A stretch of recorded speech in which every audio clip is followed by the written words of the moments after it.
encouraging and empowering individuals in a self-reliant lifestyle. I think being that it's April 15th, it's probably apropos that we're speaking about self-reliance here. Known for facilitating self-reliance through quality education and training, LCBR is uncompromising in its passion for inspiring individuals on the journey of preparedness. The mission of Life Changes Be Ready is to awaken individuals, families, and communities to the need for preparedness through education and training, while also providing access to premium products that aid in the pursuit of a lifestyle of self-reliance. And with that, I'll bring up Jim and Cindy Thompson.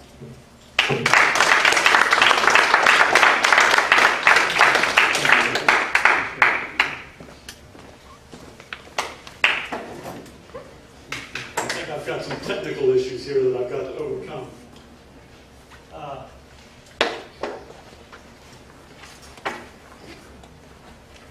An update?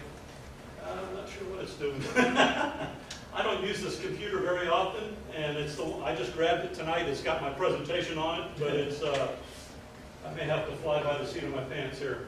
My name's Jim Thompson. I live in North Brevard County, Florida, a little place called Scottsmore, Mims Scottsmore area. It's north of Titusville. I can stand on the roof of my house and see the pads at the Space Center to give you some geography. I've been a resident of Brevard County since 1962. This is my 53rd year in Florida. My beautiful wife Cindy is with me tonight, my bride of 27 years. We started out on this journey, I don't even know what precipitated it. I think that, how many of you are familiar with Y2K? You know, it was the event that turned out to be a non-event that took $100 billion to solve. And at the time, nobody knew what was going to happen to the infrastructure or technology because all the computers revolved around a time clock that couldn't get past the year 2000. And so about 1998, Cindy and I started, we had small children at the time. We had three or four small children. 4, yeah, we actually had 4. And being the prudent man that I am, I felt a responsibility to make sure that I could provide for my children no matter what happened. And so we launched out on a little journey to get prepared and kind of insulate ourselves on or from any technological glitch that may have caused the power grid to go down, the subways to quit running, whatever that they had told you. And so we started preparing. And the first thing, you know, as we started to educate ourselves and discover what it took to feed a family of 4, to make sure they had water. And I discovered something called the rule of 3s. Anybody know what the rule of 3s are? 3 minutes without air, 3 days without water, or 3 hours without shelter, 3 days without water, 3 weeks without food, essentially, 3 months without hope. And so when I discovered that, I started to put a plan together. And one of the first things that we did was figure out a way to make sure that we had fresh drinking water. And we discovered a little company called Berkey. And we'll get into all this stuff later, but we put in place the ability to take water out of a well or whatever, or out of a ditch or a pond, and pour it into a device and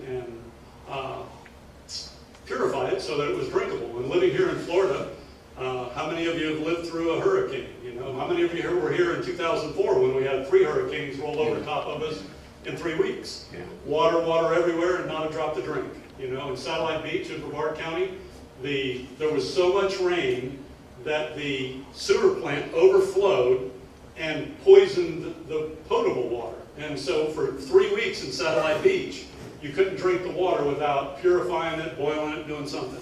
So you got all this water laying around and nothing to drink.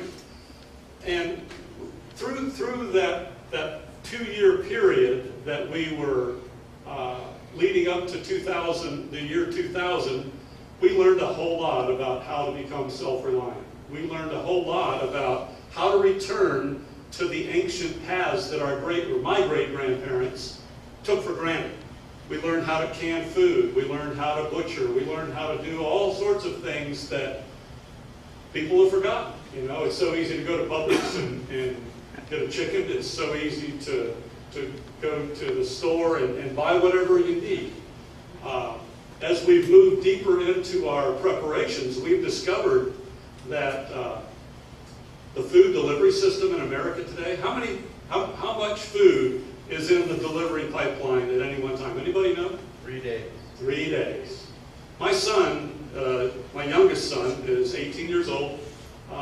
He worked all last year for Publix, leading up to, he's going off to college in June. He got a nomination to the U.S. Air Force Academy. All right. And a solid little conservative. Trust me, this kid, he knows more about the Constitution than half the instructors that he's going to meet at the Air Force Academy. I can guarantee you. But anyways, leading up to that, we discovered all the weaknesses in the food discovery or food delivery system. When my youngest son Spencer went to work for Publix, about the first 3 days he was there, he came to me one afternoon and said, "Dad," he said, "I've been in the back." He said, "You know what's in the back of a Publix?" I said, "No, what?" He said, "Beer." They've got a week's worth of beer back there, but they only have about 3 days worth of food. We've gone to what's called a just-in-time delivery system, JIT. And everything, I mean, listen, from a business standpoint, it makes perfect sense. Why have all this inventory laying around when you can put it back on your suppliers to deliver on a periodic basis? And obviously, you get inventory turns and all the things that make that a great system from a financial standpoint. It's not without its weaknesses, though. I mean, look what happened in 2004 with all the hurricanes. How many of you were here on Thursday, or it was Thursday or Friday? Friday the 13th in 2004, right? When the hurricane was going up the Gulf, turned and cut across Port Charlotte, rolled right over top of where we live. I lost most of the trees in my front yard. Beautiful oak pine trees that have been there forever, and it just toppled them. But if you were here on Thursday when that hurricane was rolling up and went to a Publix or a Lowe's or someplace to get supplies, they were wiped out. I mean, and every time we get some natural disaster or catastrophe where we have some notice, what happens in the stores? Food gets wiped out. Everything gets wiped out. And so if you're not prepared to weather that, then you're at the mercy of FEMA. You're at the mercy of the federal government. How many of you are familiar with a woman by the name of Chris Ann Hall? Oh, yeah. Okay. Her husband and I and two other gentlemen started the Florida Citizens Alliance in August 2 years ago. And one of the things that I discovered was that there are lots of people that are willing to commit time and energy to political things. How many of you are convinced, by a show of hands, how many of you are convinced that the country is headed in the right direction? How many of you are convinced that the elections last November made a dramatic impact in Washington, D.C.? How many of you are convinced that Washington is going to solve the problem that it has become? Let's go back several hundred years. Let's go back to the Revolution. How many people fought in the Revolution? Of all the people that lived in America, how many people basically participated in the Revolution? As a percentage? 3%. 3%. Okay? That's why I'm encouraged when I come here tonight. And it's like, are we at a point of revolution? I don't think so. I hope not. Unfortunately, I'm growing more and more disillusioned, especially when I listen to people like Chris Ann Hall, and I hear the stories that she tells when she's out on the trail and she's talking to people, and she'll talk to a whole room full of people, and I think sometimes she would prefer to talk to smaller groups like this, because the smaller groups have a tendency to be more informed, have a tendency to be more prepared, have a tendency to be more open to the need for more dramatic change. And this has led up to where Cindy and I started a business because we saw a need and we saw a hunger. It was probably 2000, it was just before the election when Barack Obama became president the first time. That was what, 2008, so it had been 2007. We had a desire to go into our local community and help people to wake up and start to prepare. And so we thought, being good Christians and good church goers, we thought we would start with our churches. And so we went into our local community and we went to a lot of the church groups, and this is what we encountered. Or we encountered, the Lord will provide.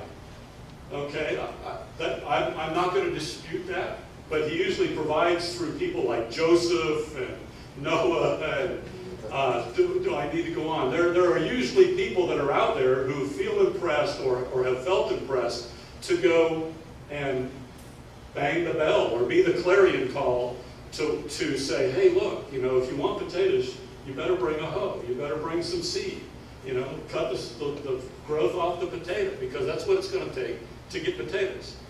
Can God miraculously supply? Yes, I think there's a pretty historical story in the Bible where manna was provided. I've only been on earth for 57 years. I've never seen manna. Yet I'm a gardener. I love to grow food. I grow a lot of food. And so I've learned that my self-reliance is just that. I have to be reliant on me. And we started this company called Life Changes Be Ready, and we started doing large expositions around Florida. And has anybody been to an LCBR event? We've had one in Volusia. In January of 2014, we had one there at the Volusia County Fairgrounds. I don't know if you know where that's at. What's that? 2013. Yeah, January 2013. And then November of 2014, we did one in Lakeland, Florida. And these aren't just small. We rented the Lakeland Center. We filled it up with people. We brought in speakers from all over the country. How many of you have ever heard of a website called survivalblog.com? James Rawls is an author. He's the blogger. It's called survivalblog.com. He was a speaker at our first event. Lisa Bedford, the survival mom, was our keynote speaker. James Rawls spoke at that one. We brought in David Kobler. If you go to YouTube, Southern Prepper One, he's got a huge YouTube channel on preparation and how to live a self-reliant lifestyle. We brought him in. Marjorie Wildcraft, she's out in Texas. She's a person that has a plan to grow her product is called Grow Your Own Groceries. But we started putting all these big speakers together, and the shows just keep getting bigger and bigger. In November of 2014, at the show in Lakeland, Fortune magazine happened to show up. And the author, I think, came in to find the tinfoil hat, bunker, mouth-breathing, knuckle-dragger survivalist that's convinced that, you're going to have a bunker and 1 million rounds of ammo and stay in there forever. I think that's what this guy came to find, and what he found was people like you and me that were realizing that the economy is toast. I mean, listen, what is the national debt right now? Anybody know? Okay, I just checked. The clock stopped about 3 weeks ago, and the government is not updating it on a regular basis. So we really, unless you go find somebody that's got their own running, you don't know what the debt is, because about 3 weeks ago, the government stopped the debt clock. It's not updating right now. It's a big deal in some of the alternative blogs. Why are they doing it? But that's an infinitesimal number, though, $18 billion, when you compare it to the real 800-pound gorilla in the room, and that is the derivatives. Who's familiar with derivatives? With the insurance companies and rehypothecation and all the things that are going on. I just got an update, I think, a day or two ago on one of the bloggers that I follow. $18 billion is the U.S. debt, right? Trillion. Or 18 trillion, I'm sorry, yes. The derivatives market was 177 trillion, but I just got an update this week that said it is now up to $234 trillion. It's 2 quadrillion. Well, Derivatives, believe me. okay, that may be, but like I said, the update that I just got of published numbers was $234 trillion. It's a lot of money. Does that include the unfunded mandates for these insurance companies and the policies? Well, with the derivatives, what these insurance companies do is they'll do a deal, like who's familiar with the collapse of the mortgage market? Okay, a lot of that was CBDOs and all these different financial things, and then we learned about rehypothecation, where they're taking your deposits in your bank and they're using those to guarantee, and then they're going and reselling them about 12 different times through these derivatives to different, like the Catholic charities and all these big, huge funds that go in and buy this stuff. They buy it up thinking that they're buying, that they'll be able to make a few percentage on their money, only to find out that the underlying asset that was guaranteeing the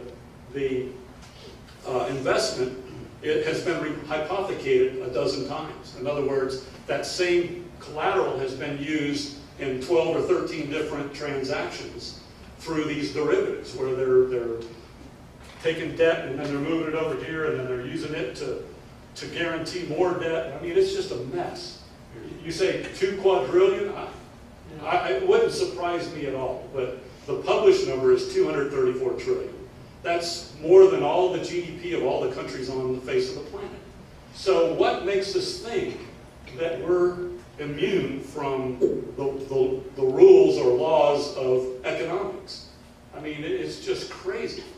It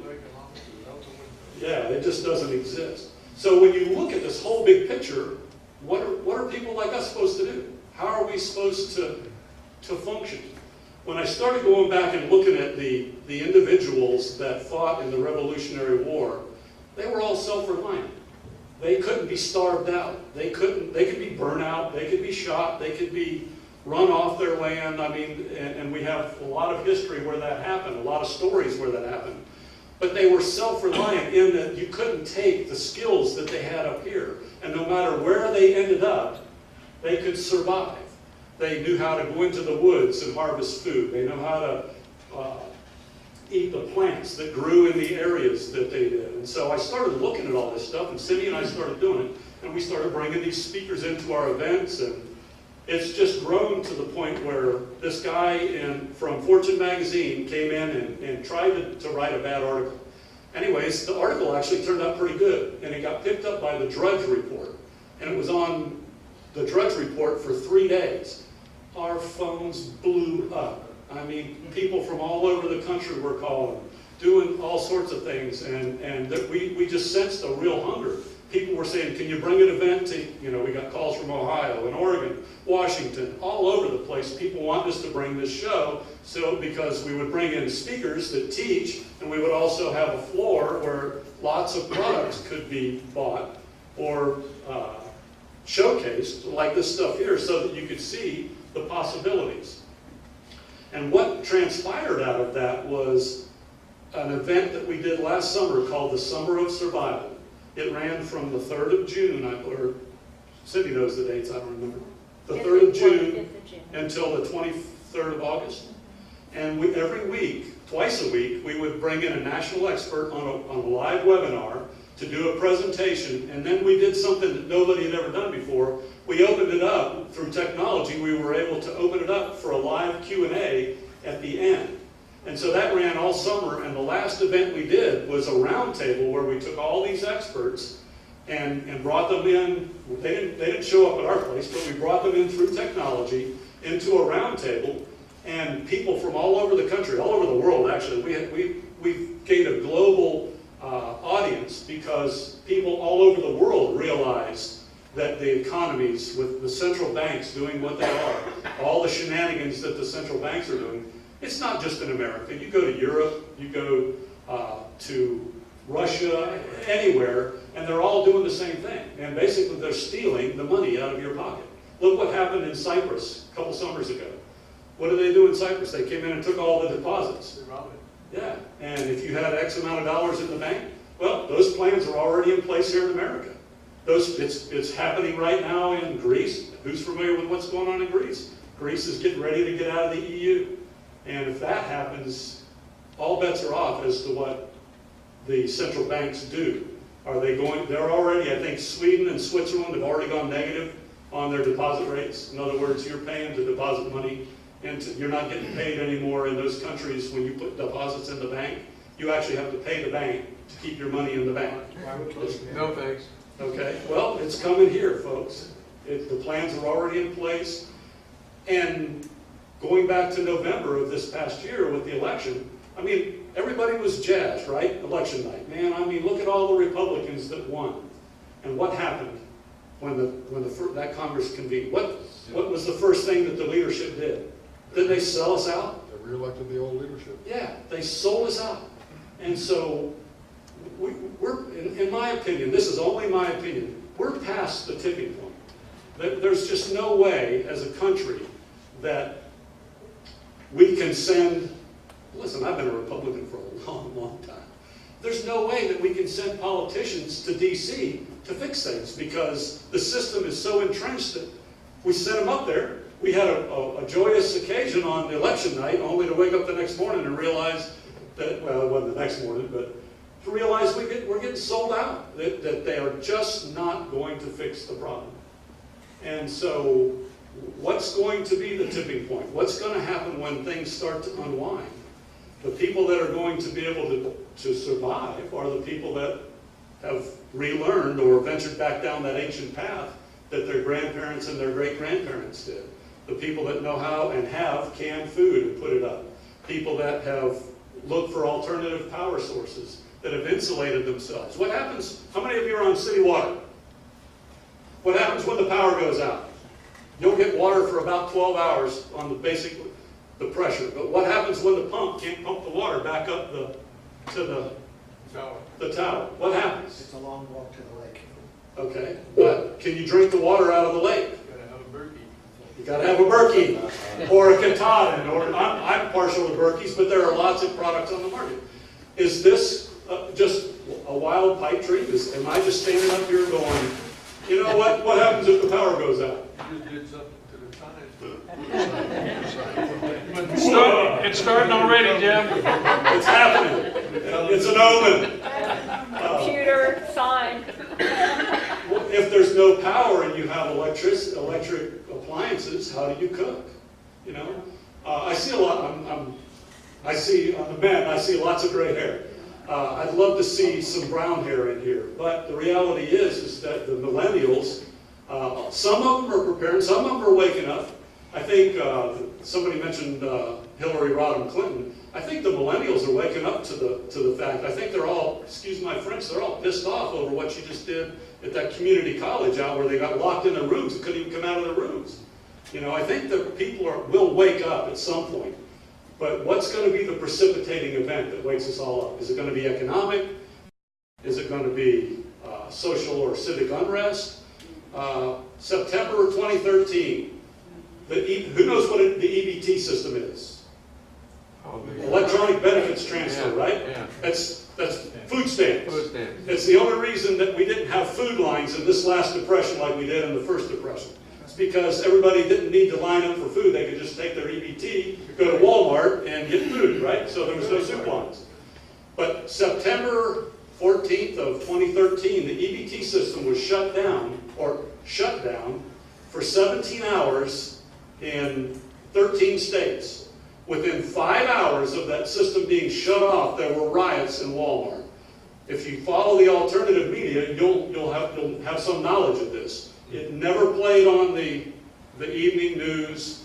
There was a Walmart somewhere in Missouri that was so badly torn up, they had to shut it down. It took them 10 days to clean it up and get it put back together, so that just from the fact that people couldn't go to Walmart and slide their car. Now, if you're not prepared, if you haven't got food put back, if you haven't got the ability to cook alternatively, either through gas or solar, if you haven't got the ability to filter ditch water and the water system goes off, would you want to put yourself at risk to go to Walmart when there are riots going on? So when you start to put these things together and think in those terms, isn't it prudent to be able to be a little more self-reliant? And so that started us on this journey. Last night, the Summer of Survival ran until August of 2014. It's now just, you can go to Summer of Survival, and the webinars were free the night that they aired, and then we archive them and we sell that product now. It's a series of how many weeks in?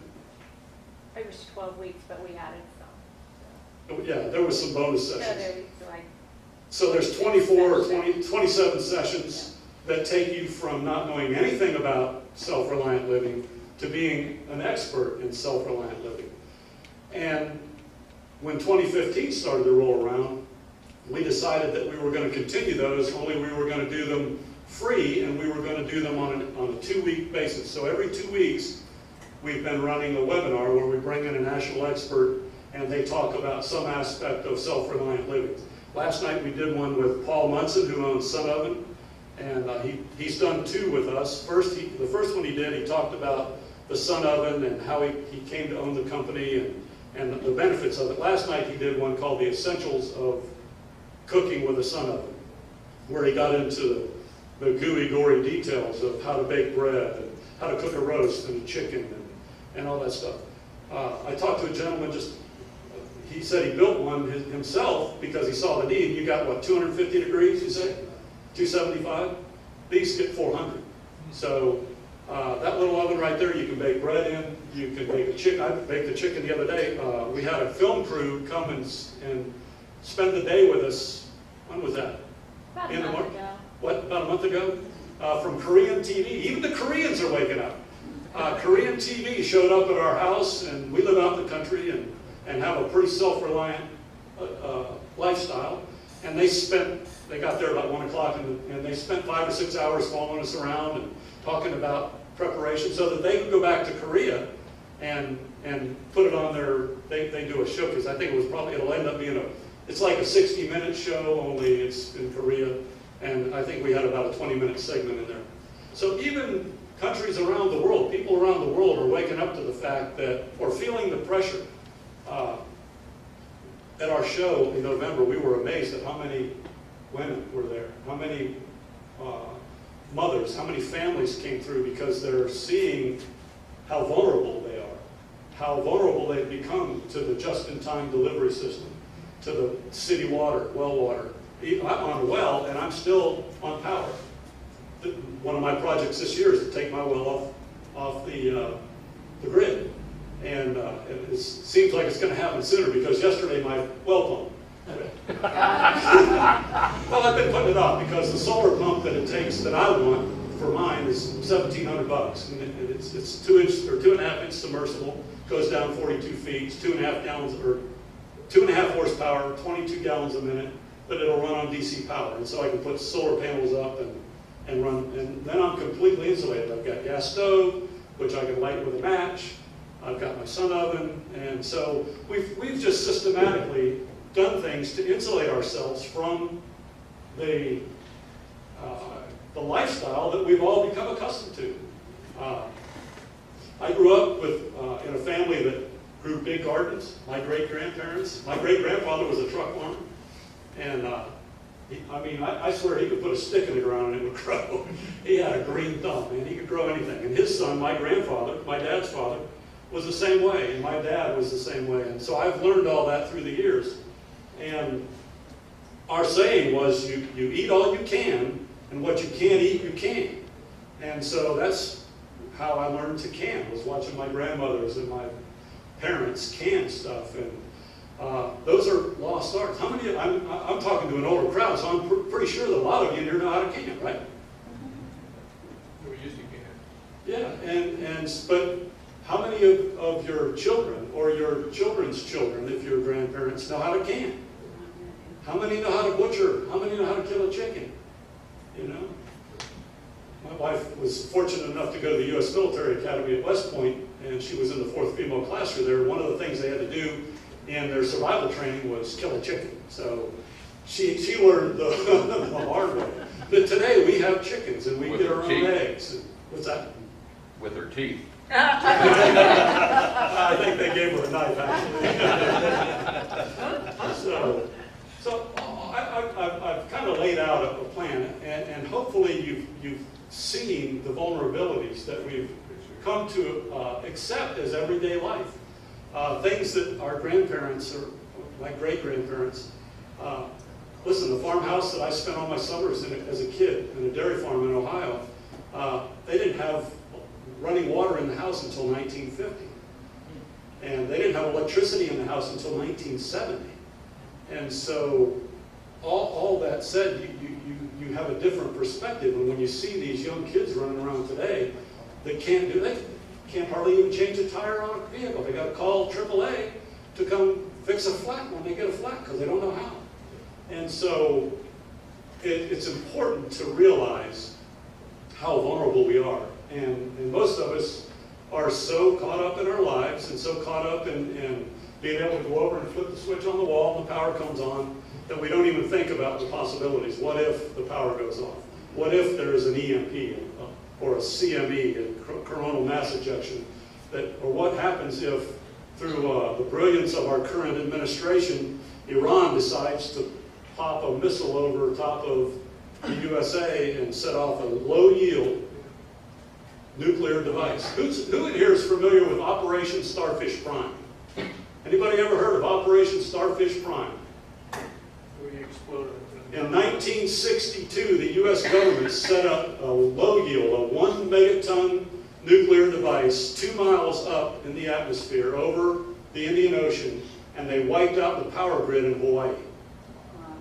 It's well documented. You can go read about it. It's even got its own Wikipedia page. What year was that? 1962, I believe. There was a series of experiments they did starting in about 1957 or 1958. I was born in 57, and so that's kind of the marker for me. But they started doing this thinking about EMPs, electromagnetic pulses, because when they were setting off nuclear devices in their testing after Pearl or after Nagasaki in Japan, they realized that when the nuclear devices went off, it wiped out the power industry, just wiped it out.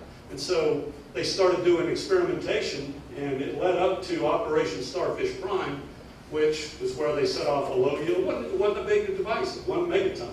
I mean, in today's economy, that's nothing. We have missiles that have how many hundreds of megaton warheads on them, you know? So it doesn't take much. But what happens since Iran is now able to get their centrifuges going again?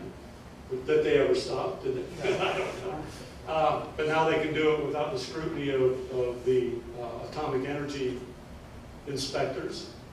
What happens if they decide to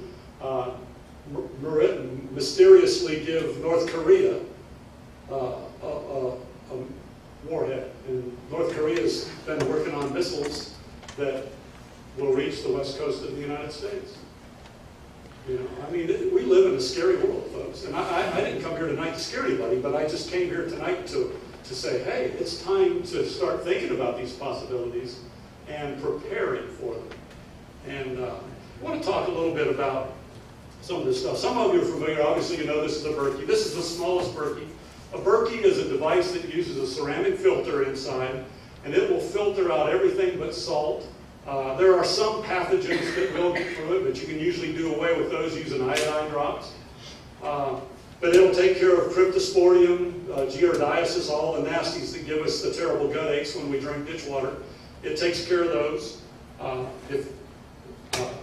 If you don't have one, or if you don't have something like it, Katadyn, K-A-T-A-D-I or D-Y-N, is another manufacturer that makes a very good water purifier. These aren't filters, these are purifiers. They do NBC, nuclear, biological, and chemical filtration or purification of water. Do they take fluoride out? You know, I don't think so, because they won't take salt out. I don't think they take that out. The only thing I believe that'll take fluoride and salt out is reverse osmosis. So I also have another unit that runs in conjunction with this. A friend of mine was a missionary in Haiti for 35 years. He's still down there. He still flies. He's got a ministry called Air Mobile Ministries. He flies routinely into Haiti, and he was there in 2010. He was there within 13 hours of the earthquake that wiped out Haiti, and he stayed down there for months with he makes a water purifier that NASA uses, and he just got an SBIR with the U.S. military It's a pretty phenomenal water filter. It's expensive, $2,300. You can buy a Berkey for about $350. This is a new product that I've just come up with. I spent a lot of years in the aerospace industry. I worked at the Space Center for about 13 years. I worked for United Technologies and the Boeing company when I was out there. And so I took some of the knowledge that I had and I created a little, I call it a Solar Go Kit. It's a little device that has a 400-watt inverter on it. You can plug it in if you have shore power and keep your batteries topped off. It also has the ability to plug into a solar panel and charge the batteries with solar. And it has 3 USB ports, so you can plug in cell phones or laptops or whatever and keep them charged. It also has a 12-volt cigarette lighter outlet, and it has some Anderson power poles for all you ham guys that know what Anderson power poles are.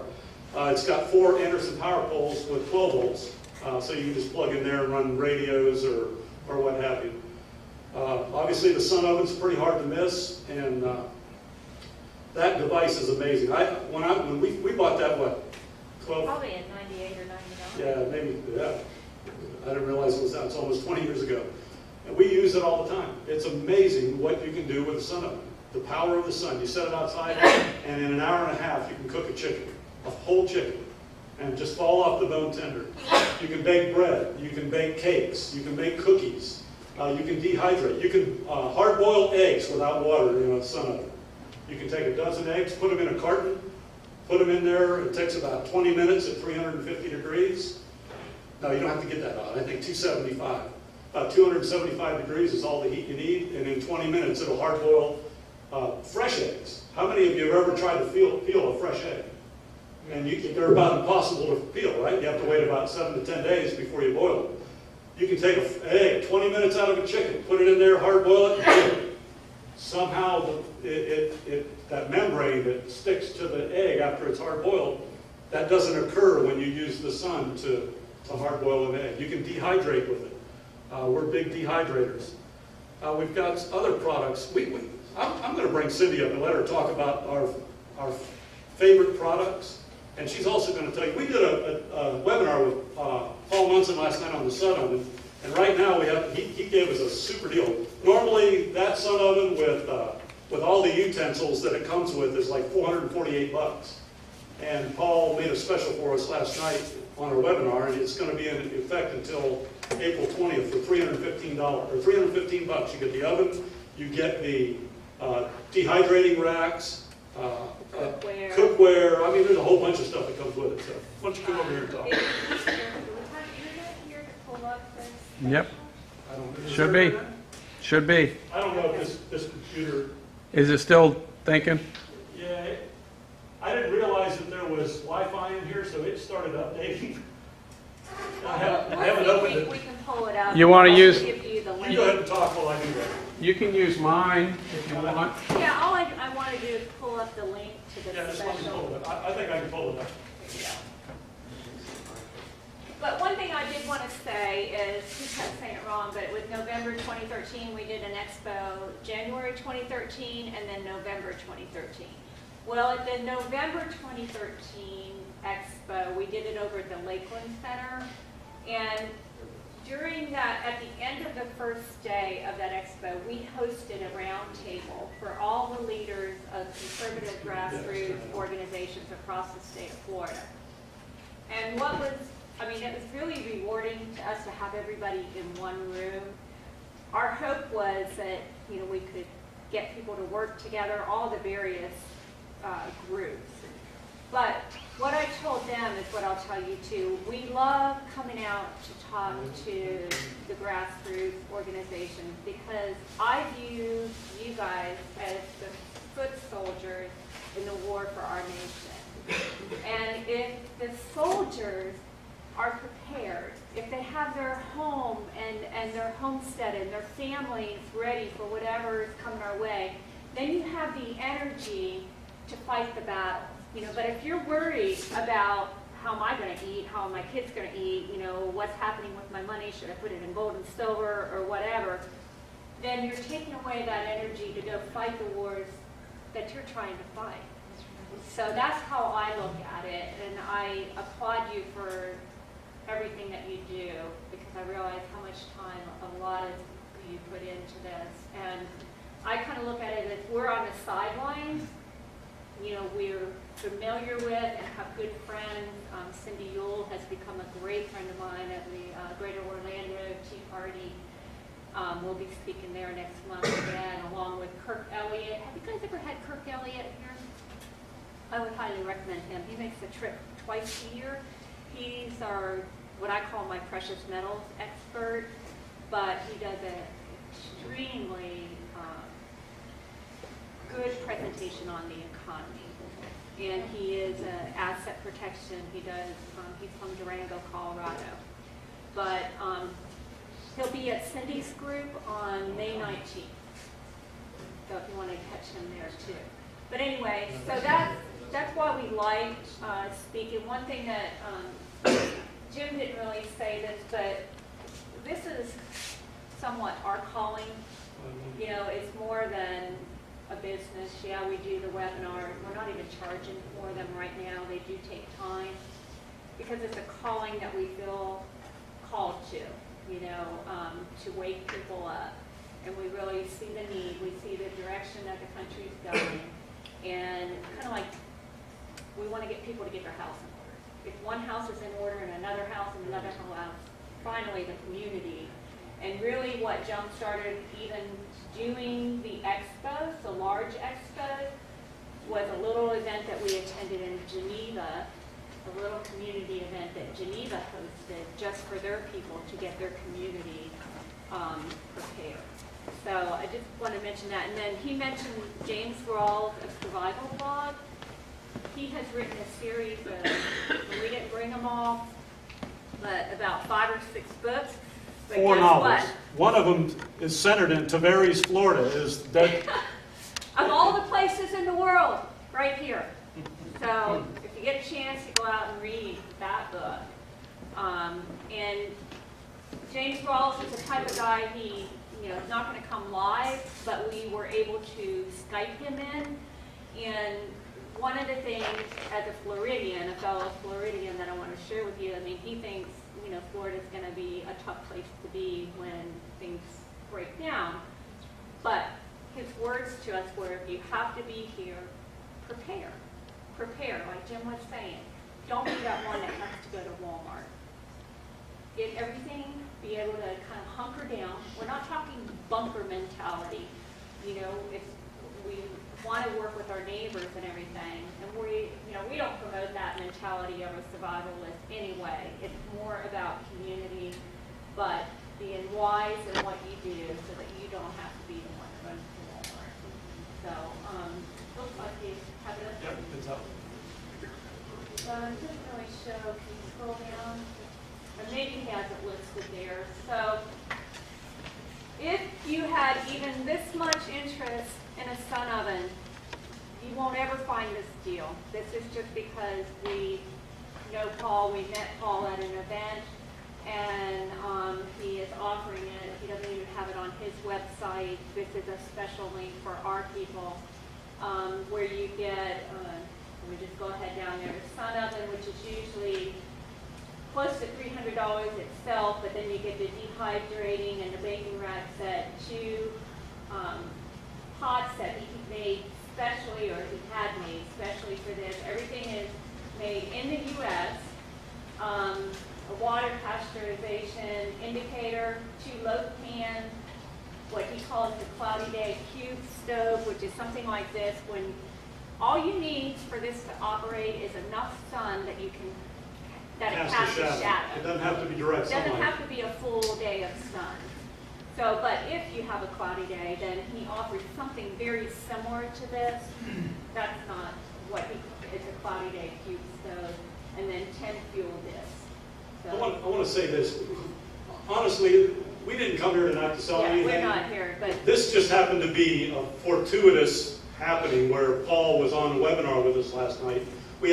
Cindy had worked this out for our listeners that attend our webinars, and so our only reason for saying this tonight is you'll never find it for that price. And so if you have any inkling at all about getting a sun oven. That's the time. It wasn't something that we set out, well, we're going to go to Lake County and sell a bunch of sun ovens. Yeah, That's not it. Yeah. What angle, daylight, say if the sun is starting to set, you hold that up toward the sun, or do you have a cooking time between 10 and 11? Or? Two different methodologies. Let's say I'm going to cook a chicken. Let's say I put the chicken in a ceramic baking dish, and I put it in there. I can, at 7 o'clock in the morning, I can put that oven facing due south with that chicken in there, and I can go to work and come home at 4:30 in the afternoon without having ever moved that oven, and that chicken will be perfectly cooked. It will not be dry, because the way sun cooks is a lot different than the way an oven cooks. So you can put it out, a frozen chicken, totally frozen, put it in a pot, put it in the sun oven at 7 a.m., facing due south, come home at 4:30, and the chicken's perfectly cooked. It's amazing. Or you can put the same frozen chicken in the sun oven and then move it every 15 or 20 minutes to track. The new ovens, this is an old one, the new ovens come with a solar tracker on them. It's a little device that has a hole at the top and a hole at the bottom, and you use it so that the hole at the top casts a shadow or casts sunlight down onto the hole at the bottom, and so you just line them up perfectly with the sun. The back leg moves up and down. There's a series of holes so that you can maintain the proper angle depending on your latitude. And so if you take that same frozen chicken, put it in the same dish, face the sun, starting at about, well, it only takes about 1 hour and 20 minutes to cook a frozen chicken in the sun oven. So, but that's if you track the sun with it. So every 15 or 20 minutes, you've got to go out there and move it to stay with the sun. So And really, two different ways to the cooking cook. time is because it's an even heat. The whole oven is an even heat in there. But I've had that one to 400 degrees. It's just amazing. And he was actually saying last night, there's a guy that he met at a show recently that bought one of the first ones from the inventor. Paul's the second owner of the company in 1988. Has used it 3 days a week in Prescott, Arizona, and it's still Still good as new. functions. So anyway, that's our pitch. But Talk about some of these. yeah, let Go me. ahead. Is there an attachment you can run some water through there to do hot water? A hot water heater? No. Oh, I thought about that hot last water night. I think Oh, okay. that's something Yeah. somebody ought to do, a coil or something. Yeah, I thought about that last night. In fact, that's I wrote it down as one of my things to talk to Paul about. So great idea. Great minds think alike. Put a hot water heater up on the roof. Yep. So, Talk about the bullet seal. Okay. I tell our listeners, I guess you want to call them attendees, whatever, for our webinar, that we have 5 what we consider premium products.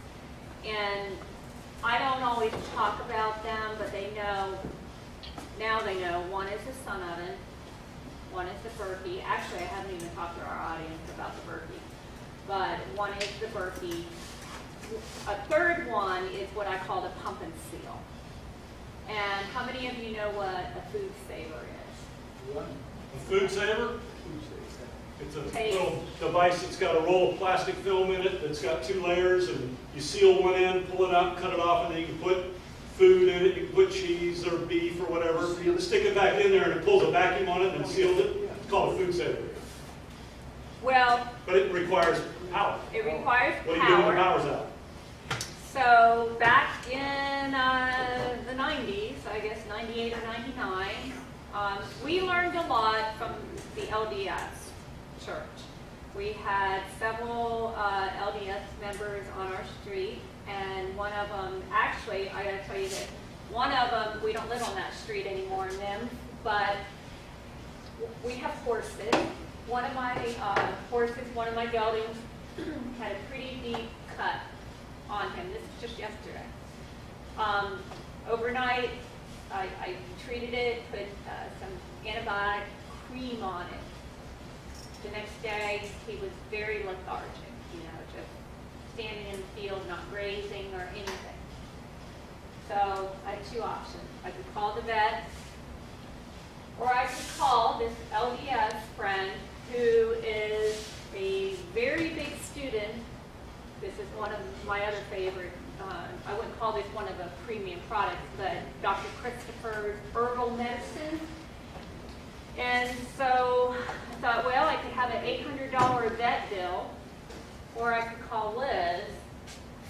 So I called Liz. And she came over, we treated that, we irrigated it, she used colloidal silver, she used a BF&C, not ointment, whatever you call it, salve that's, made from herbs, fresh from herbs, and he is looking 100% better. Did you say colloidal silver? Colloidal silver. Yeah, we irrigated the wound with the colloidal silver. So that's another big thing that this is one of the things that I'm passionate about. I still have a lot to learn. But David Christopher, Dr. John Christopher was David Christopher's dad. He's passed away. But David Christopher, they're LDS, they're out in Utah. But they've come to our expos and they've done webinars with us. And the man is amazing just to hear him talk. What's the name of the book? They use cayenne pepper. Yes, the name of the book. The School of Natural Healing. This is an herbal reference, and then the herb syllabus. You can come up after and write this down. Dr. John Christopher. Yeah, I see. No, he asked me about the ham kit. I make a kit for ham radios dedicated. There it is right there. Anyway, let me get back to the pump and seal. I kind of got off on a track there because that's how I learned about this from this Liz lady that treated my horse yesterday. But anyway, so instead of using a food saver that requires electricity, this stuff was vacuum sealed back in 1999. This is basil.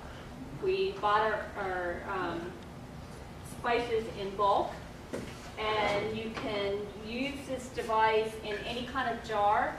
You see, I have dehydrated tomatoes in here. Sun-dried tomatoes. Sun-dried tomatoes. And in a Smucker's peanut butter jar. So it can be any jar that has a metal lid that has a rubber band around, rubber seal. And all you do is it comes with, just a simple push pin, like a thumb pack. Push a hole in the jar, and then we call these Band-Aids. I don't know what the official name is, but it creates, You take a Band-Aid, you put it over that seat or that hole, and you put it in there, you put that thing on there and go boom, boom, boom, and it pulls a vacuum on it. Yep, and that's all that it takes. So, here's what I tell people. If you buy a number 10 can of dehydrated food or freeze-dried food, are you going to eat, this is beef, are you going to eat this much beef when it's opened up? Probably not. In Florida, what do we deal with? High humidity. So, if you're without power, you've got your number 10 cans, which we have actually done our own canning with the LDS Church. Putting food back, but if you open a number 10 can, have your jelly jars, your pickle jars, your whatever jars, you can subdivide that, pull a vacuum on it, and then have enough, on a daily basis or Will whatever. it work with a plastic, like on a mayonnaise jar, or it has to be metal? The lid has to be metal. Yeah. One of the That's things. what pulls it, with the rubber. With the rubber, right? seal, yeah. One of the things that Cindy just touched on, she talked about buying in bulk. Obviously, what we found with our moving back to a more self-reliant lifestyle is we generally buy in larger quantities, and then we break it up into smaller quantities. What happens when you buy in larger quantities? They're cheaper. And so you actually save money by being more self-reliant than just buying a few cans and having 3 or 4 days food in your pantry.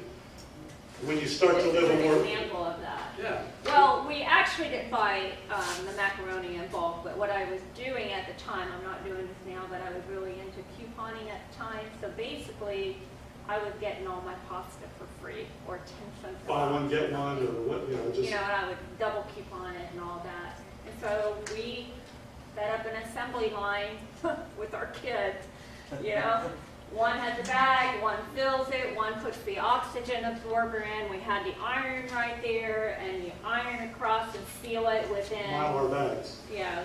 20 minutes. Sometimes it takes a little bit longer. You wake up the next morning and you can tell that it's pulled a vacuum on it. That was done in April of 2011. But, But, I mean, it's still, you can still, the vacuum is still in there. What is the lifespan, you think? On macaroni, about 8 years. It starts to get too hard after a while. It's like beans. Everybody thinks you can put beans up for 25 or 30 years. After about 8 years, beans are so stinking hard you can't rehydrate them. And so some stuff, you hear all these people talking about 30-year food. There's only a few things that will last for 30 years. Wheat. which we have a lot of wheat, and then one of our other favorite premium products is a hand grinder that we Yeah. like, that I didn't bring tonight. Honey lasts indefinitely. Honey lasts forever. Honey doesn't spoil. I buy honey by the 5-gallon pail from a guy in Lakeland, Mexican farmer in Lakeland, and he sells it by the 5-gallon pail at a reasonable price. And I store it, and then we just bring it out and we refill our smaller containers with raw honey. Cindy and my kids don't have allergies, but Cindy grew up with allergies, and so the raw honey has a tendency to acclimate you to the pollen and stuff that you're in, and it's only during the real high pollen counts that she has a problem. The rest of the year, since she eats raw honey, she doesn't have that problem. So some things that we've learned through the years that, again, save you money going to the doctor. What happens when there's no doctor? You know, or what happens when you've got no access to Walgreens or CVS? I take thyroid medicine, and so when I go for my checkup with my doctor, since I'm self-pay, I don't have insurance, I pay myself. She gives me the samples that the drug companies give her, and they come in blister packs. And I keep them in my go bag. So if I ever have to evacuate, I've got blister pack thyroid in here, and I've also got probably 2 years worth of thyroid medicine. So it's just thinking ahead. How many of you here are on medicine that you take every day? What would happen and how much does the drug, your insurance company, allow you to buy? 30 days? 90 days. Oh, 90 days. That's if you send a prescription off to somebody, right? I don't have that problem because I don't have insurance. I'm self-insured through Samaritan Ministries in Chicago. And Obamacare has a religious exemption, which we took advantage of. And so my doctor gives me all her samples. You'll find that if you ask your doctor, you'll probably be able to get some samples for medicine so that you can have just tell them it's for a rainy day. But the insurance companies will only allow you to have 3 months or 3 months max, 30 days normally. I've even run into that with my regular prescription for thyroid. I go to the druggist, and the clerk is so accustomed to the insurance only limiting you to 30 days that I don't have that limitation. When she pulls up my record, she goes, "Oh, there's no limitation in there. But yeah, we can sell you extra."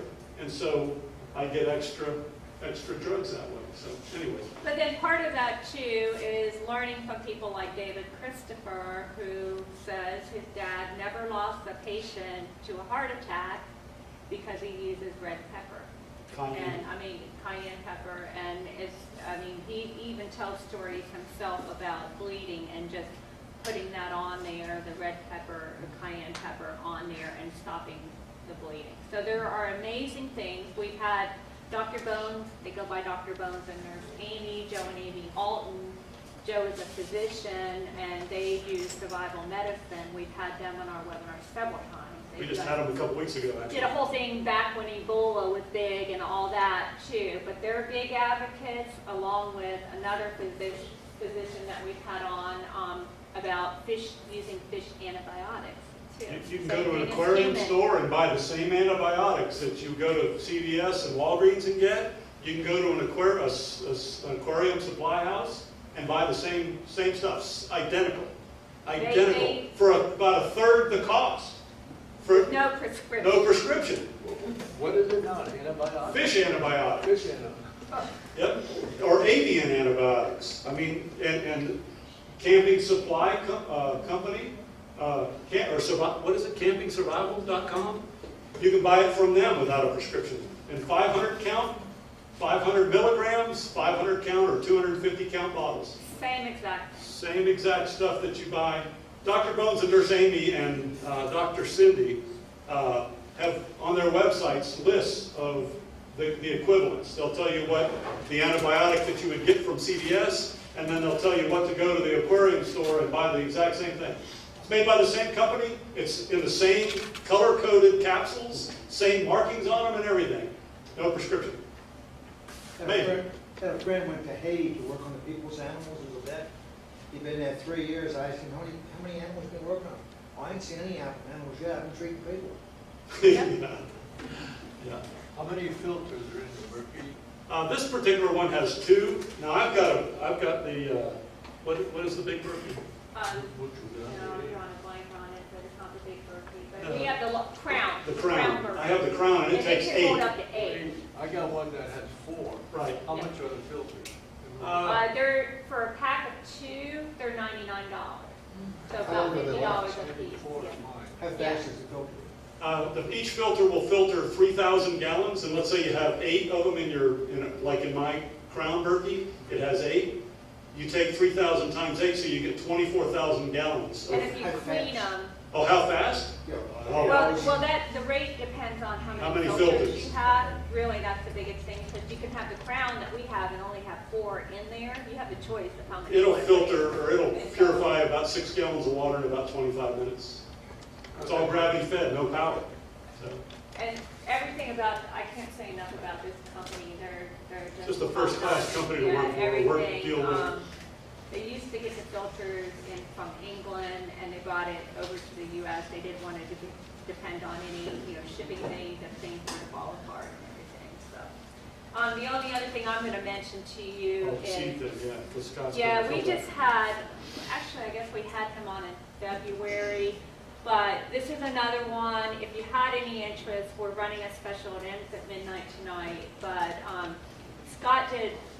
Scott Peterson, He's a gentleman from Arkansas.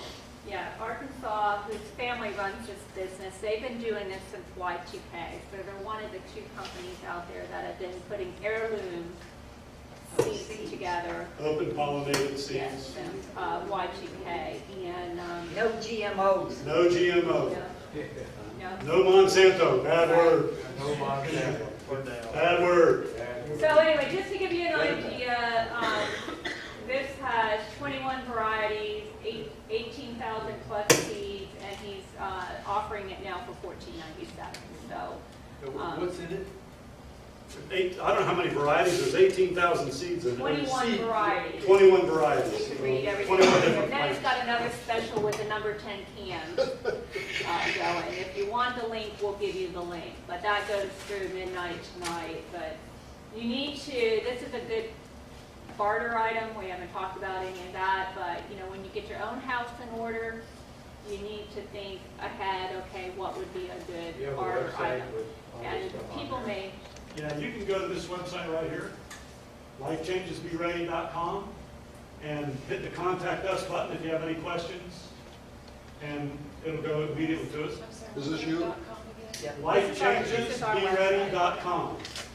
Can you see that, or shut the light off maybe on that? It's on our website, North Lake Tea Party website.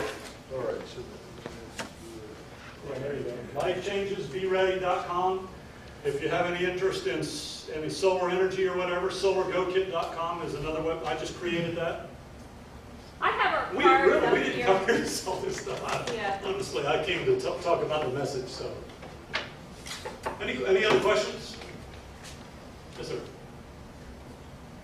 The thing that you worry about mostly is, it's great to have all this stuff. You live in town, you're not going to keep it. Because those people that went to Walmart, when there's no food there, they're going to go to somebody else's house. And most people that are normal are not going to kill somebody when they walk up to the front of your house. But these people come to your house and they will kill you to get what you got. So if you lived in a community where everybody was self-sufficient and protected themselves and you could organize, you might stand a chance. But if you're doing this in a town like Mount Dora, I mean, there's parts of Mount Dora you wouldn't go to after dark. They'll come to any place and they will take whatever they want. If they go to the Walmart and do it, they'll do it to your house. Because if something happens that's bad, There's not gonna be any police to protect you. So, Does Ferguson, Missouri come to mind? yeah, exactly. Okay. Now, here's the deal though.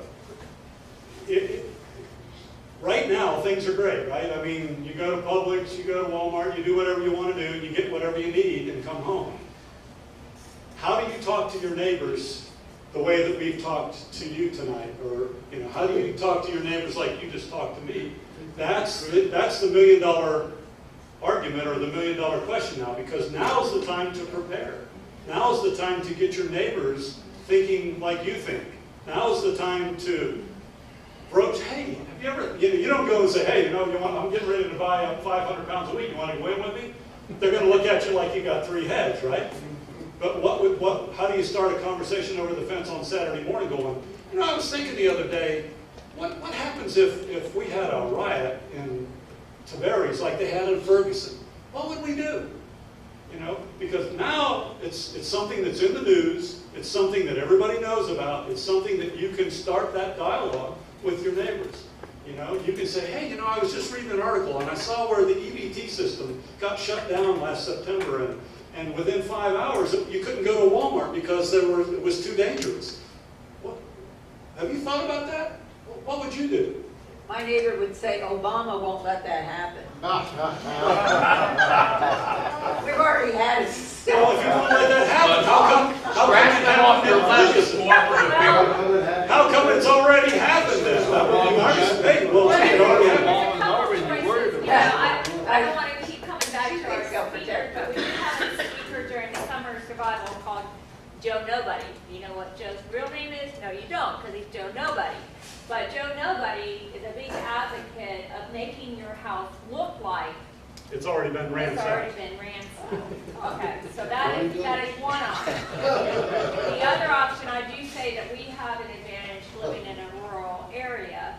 Some people would say, get a retreat, get a place that you're going to go to, or know some place that you're going to go Have to. a place to bug out Have too. your bug out bag, be ready to go, and go before the masses. It's like a hurricane.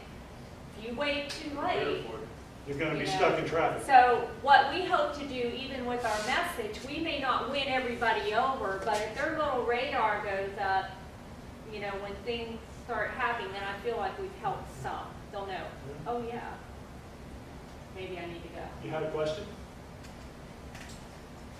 We tried to go to Sonic, and I think it's at Tavares by the Publix, and 2 racist black people pulled up. We had 2 cars, and we parked one, we were trying to get the other one, so we could get something to eat, and they wouldn't let us park our car, and they blocked us. Then they went and got this white manager against us, and they were threatening us today, this evening. I mean, it was really bad, just over a parking place and getting some food. Where was this? The Sonic. The Sonic. I mean, And I was so mad. I couldn't take anymore. I said something I shouldn't have said.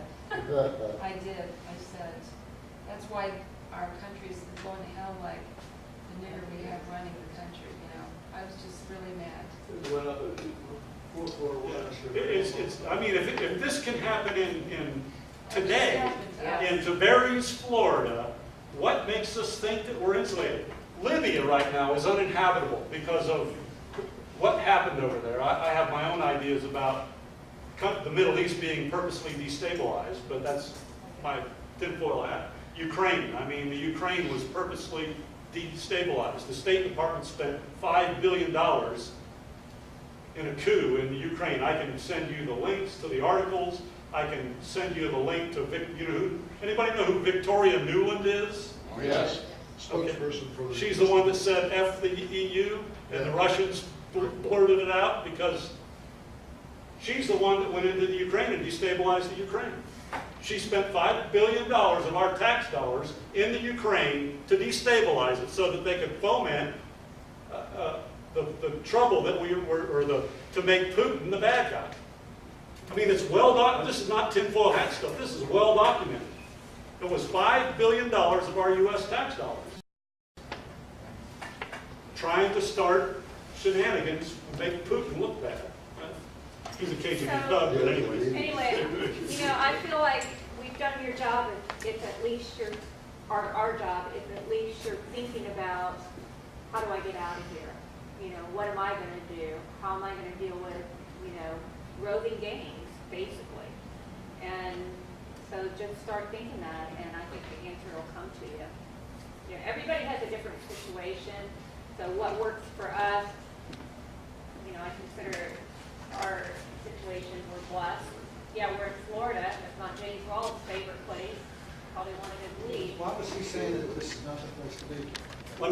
I'll quickly, Because, if you drew a line from Melbourne, Florida to Tampa, Florida, a straight line, how many people live south of that line? 13 I million. know. I mean, Or to 13 live on the million. north side of it. 13 million. 17 million. 17. 17 million people live south of that line. There's only 3 ways down to South Florida. I-95, I-75, and then the turnpike cuts kind of kitty corner. So what happens when the food quits going down there?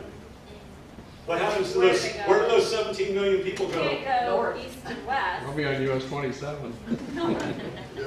And honestly, he through Highlands said, County. be ready, be prepared to hunker down in Florida, in your home for 18 months. Yeah, that's what I was gonna say. As you peel the onion, there's gonna be waves of events. They're called the Golden Horde as they move. Yeah, well, the first wave is gonna be when the trucks stop running and the shelves are gonna be going bare. That That'll take EBT about card don't 45 work no more. days. And then after that, the water and electricity may go off, and then you're gonna have to survive for a little while longer. And then the canned goods is gonna kick in for a while. But then those marauding bands are gonna be going around shooting people for their food and water. One of And the cookers. best books out there, and I'm sorry I didn't read it before I had this guy speak, but he gave me a copy. It's this thick, but it is a page turner called Lights Out by David Crawford. Good book. What is it? Lights Out by David Crawford. Have you read 1 Second After? Orson, yeah, we were just in North Carolina in September. He was the keynote speaker.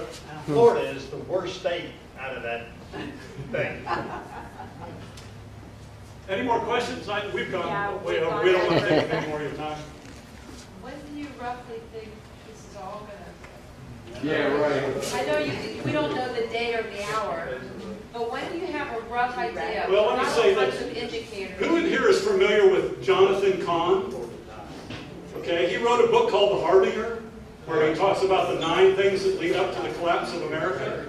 He's recently come out with a book called The Mystery of the Shemitah. Right. The Shemitah is a 7-year cycle. September 2015 is the 3rd Sorry, we Shemitah could go on in this forever. last That's great. cycle. It's also a Jubilee. It only happens once every 50 years. Every time that the Jubilee coincides with a blood moon, Israel goes to war. So think about that. And I will say this too. Dr. Elliott, who is our precious metals expert, he is also a film producer, and he's working on a TV show right now. And he's been going all over the country, interviewing, top dogs in all different aspects. No matter what, whether it's from an economic standpoint, from a war standpoint, from whatever, it all points to the fall of 2015. Lined up with Jonathan Cahn and so Christian, non-Christian, economic, war, all coming to the fall of 2015. Just our thought. 6 months. Better hurry up. Go ahead. Oh, okay. Not only that, we have to be careful with September 13th of this year, because that's the last day of the Shemitah. It is. That's called the Elul Elul 29. And if you go back, every 7 years beforehand, 9/11, 9/11 happened on Elul the Lehman 29. crash in 2008. Okay, also in 2008, in September of Elul 29. we had Happened the to the very Sun hour. Before that, the day we lost the Vietnam War, that was the Elul 29. Correct. Because we legalized abortion the year before. What we do in that 7th year of the Shemitah is very important. If we're disobedient to God, there's a price to pay on the last day of the Shemitah, the Elul 29. And what did we do? We replaced the Twin Towers with the Freedom Tower, which was, we've had a curse on us from Isaiah 9:10, which was told to us by Tom Dachau, Senator John Edwards, and Obama. And if you look on the minaret of that Freedom Tower, there's the crescent and star of the Arabs right now.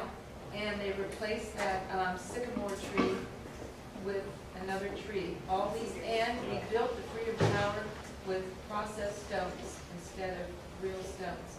All this, we're in big, and we've allowed more gay marriage and abortions, and we're along for the ride.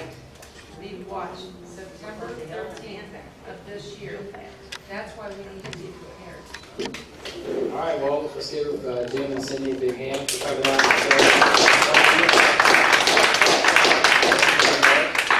And I'm sure they'll let you come and cruise this stuff a little bit. Going to do the drawing tonight.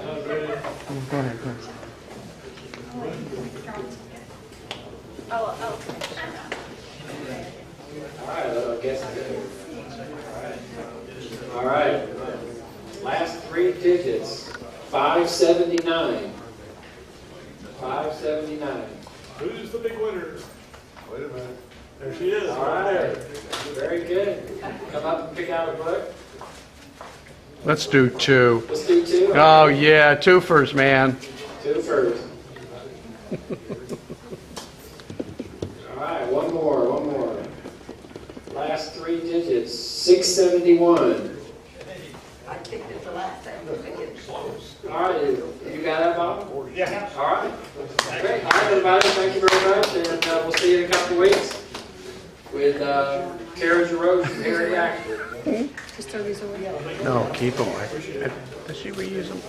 No, I No, don't know. because we tear them in half. Oh, yeah, because they're toast. Computer,